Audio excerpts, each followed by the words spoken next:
না, আপনি রসুলের প্রতি ঈমান এনেছেন কে বলছে? সব ভুয়া কথা, হচ্ছে না। আরে 63 বছরের ভেতরে এইটাও ছিল একটা, রাসূলিহি, রসুলের উপরে ঈমান আনলে উনি মায়ের পেট থেকে পড়ার পরে যা করেছিলেন, মায়ের কোলে বসে বসে ওখান থেকে মরণ পর্যন্ত প্রত্যেকটি কথা নিজের জীবনে সেট করা, এর নাম রাসূলের প্রতি ঈমান। আমার আল্লাহ যদি কাউকে চায় জোর করে হলেও ইসলাম মানাতে পারে, কিন্তু এটা আল্লাহর নেচার না। আহ্বান জানাচ্ছি, ঈমান আপনি এনেছেন, আমিও জানি। আপনার ঈমান যদি আবু জেহেলের মতো হয়ে যায়, তো এই ঈমানের কোনো মূল্য আছে? আমি ঈমান এনেছি এমন আল্লাহর উপরে যার অস্তিত্ব আছে, নাম আছে, নামের গুণাগুণ আছে, ক্ষমতা আছে, এবং ক্ষমতা প্রয়োগ করারও ক্ষমতা আছে। আপনিও এইভাবে ঈমান এনেছেন। এবার আর কথা বলে না। আল্লাহ আমাদেরকে এইভাবে ঈমান আনার তৌফিক দিন, আমিন। জোরে বলেন আমিন। দ্বিতীয় নম্বর পয়েন্ট ছিল রাসূলিহি, রাসূলের উপরে ঈমান আনা। রাসূলের উপরে ঈমান কি? রাসূল একজন আছে নাকি? বিশ্বনবীর 63 বছর পড়ে আছে। তিনি জন্ম থেকে মৃত্যু পর্যন্ত যা করেছেন সব উম্মতের জন্য শিক্ষা। এই শিক্ষাটা যখন যার জীবনে আসবে, সেইটাই তার ঈমান। তিনি জন্মের পরে মায়ের কোলে উঠেছিলেন, বিশেষ করে হযরতে হালিমাতুস সাদিয়ার কোলে। হালিমা বলেন, তাকে আমি কোলে তুলে ডান স্তন দিলাম, তিনি পান করলেন, বাম স্তন দিলাম, তিনি মুখ বের করে নিলেন।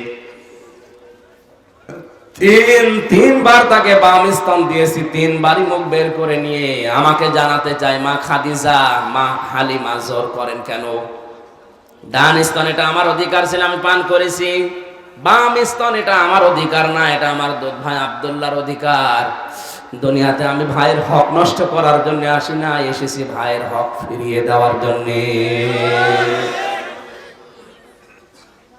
যে নবী মায়ের কোলে বসে ভাইয়ের হক নষ্ট করে না, আরো ফিরিয়ে দেয়, সেই নবীর উম্মত আপনি দাবি করছেন। ঈমান এনেছেন রাসূলের প্রতি কি ঈমান? যে আপনি আরো ভাইয়ের হক গুলো মারার জম। এমনকি ভাইয়ের হক নষ্ট করতে করতে এমন পর্যায়ে পৌঁছিয়েছে, কিছু জমি জায়গা পাওয়ার জন্য অনেকে ভাইকে হত্যাও করে ফেলছে। গতকালকে চট্টগ্রামের সিটি নির্বাচনে অনেকে, একটা পেপার দেখলাম, নিজের আপন ভাইকে হত্যা করে ফেলেছে। তার অধিকার ছিল ভোট দেওয়ার, এই ভোটের অধিকার নষ্ট করে তাকে আপনি মেরে ফেললেন। আর উনি মায়ের কোলে বসেও ভাইয়ের হক নষ্ট করেনি, দুধের হক, স্তনের দুধের হক ফিরিয়ে দিয়েছে। আপনার ঈমান রাসূলের উপরে, এটার নাম ঈমান। যদি এই কাজটা আপনিও দুনিয়ায় করতে পারেন, এই ভাই মানে শুধুমাত্র আপন ভাই না, এই ভাই মানে আল মুসলিমু আখুল মুসলিম, পৃথিবীর প্রত্যেকটা মুসলমান একে অন্যের ভাই। সুতরাং বাংলাদেশে আমরা 16 কোটি মানুষ, এর ভেতরে অন্তত 15 কোটি 10 লাখ মানুষ মুসলমান। কথা বলেন, 15 কোটি 10 লাখ, এরা সব আমরা ভাই ভাই। বাকিগুলো অন্য ধর্মের যারা আছে তাদের নাই বাদ দিলাম।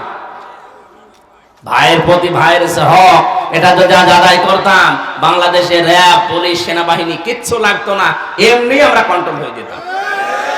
কন্ট্রোল হয়ে যে যেতাম তার প্রমাণ হচ্ছে আরাফাতের ময়দান। 70 লক্ষ মানুষ আমরা ছিলাম।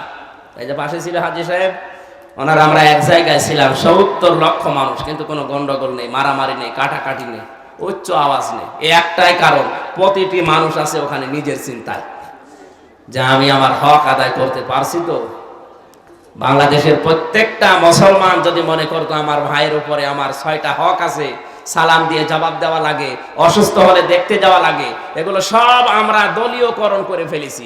সালাম দেয় টুপি দেখে, অসুস্থ হলে দেখতে যায় দলীয়করণ দেখে, যে দল করে কিনা। মারা গেলে জানাজায় যায়, কিন্তু দল করে কিনা এটা দেখে। জানাজা পড়তে চট্টগ্রামে যাচ্ছে, ওনার দলের লোক তাই, অথচ বিরোধী দলের লোক পাশের বাড়ি মরে গেছে, ও জানেও না।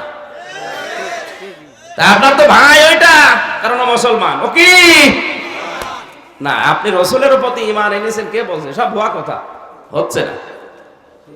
আরে 63 বছরের ভেতরে এইটাও ছিল একটা, রাসূলিহি, রাসূলের উপরে ঈমান আনলে উনি মায়ের পেট থেকে পড়ার পরে যা করেছিলেন, মায়ের কোলে বসে বসে ওখান থেকে মরণ পর্যন্ত প্রত্যেকটি কথা নিজের জীবনে সেট করা, এর নাম রাসূলের প্রতি ঈমান। 3 নম্বরে শব্দটা আরো কঠিন, অল কিতাব। কিতাব মানে শুধুমাত্র এই কিতাব না, এই কিতাবের ভেতরে যা আছে তার উপরে তো আমাদের অনেকের ঈমান নেই। গত পরশুদিন ডাক্তার জাফরুল্লাহ যে প্রশ্ন দিয়েছে ডাক্তার এনায়েতুল্লাহ আব্বাসীর কাছে, দেখেছেন পুরা কোরআনের উপরে যদি কারো বিশ্বাস থাকে এরকম প্রশ্ন সে করতে পারে না। প্রশ্ন দিচ্ছে আব্বাসী সাহেব, রাসূলের স্ত্রীদেরকে বিয়ে করা যাবে না উম্মতের জন্য কেন? একটা প্রশ্ন হলো, তার মানে কোরআনের উপরে তার 100% বিশ্বাস নেই। উনি জবাব দিচ্ছে, কোরআনে কারিমের ভেতরে আল্লাহ নিষেধ করেছে নবীর স্ত্রীরা উম্মতের জন্য মা, আর মাকে বিবাহ করা জায়েজ নেই। উনি মানতে পারে না, বলছে না কেমন হচ্ছে। তার মানে কোরআনে আল্লাহ সূরা আহজাবের ভেতরে যে 6 নম্বর আয়াতে দিয়েছেন যে নবীর স্ত্রীরা উম্মতের জন্য মা, এটা ওনার এখনো পর্যন্ত ঈমান নেই। তবে কিতাবের উপরে ঈমান ওই রকম নেই, হাজারো মানুষ দেশে নেই। আল্লাহ আমাদেরকে যেন এরকম হতভাগা না করে, জোরে বলেন আমিন।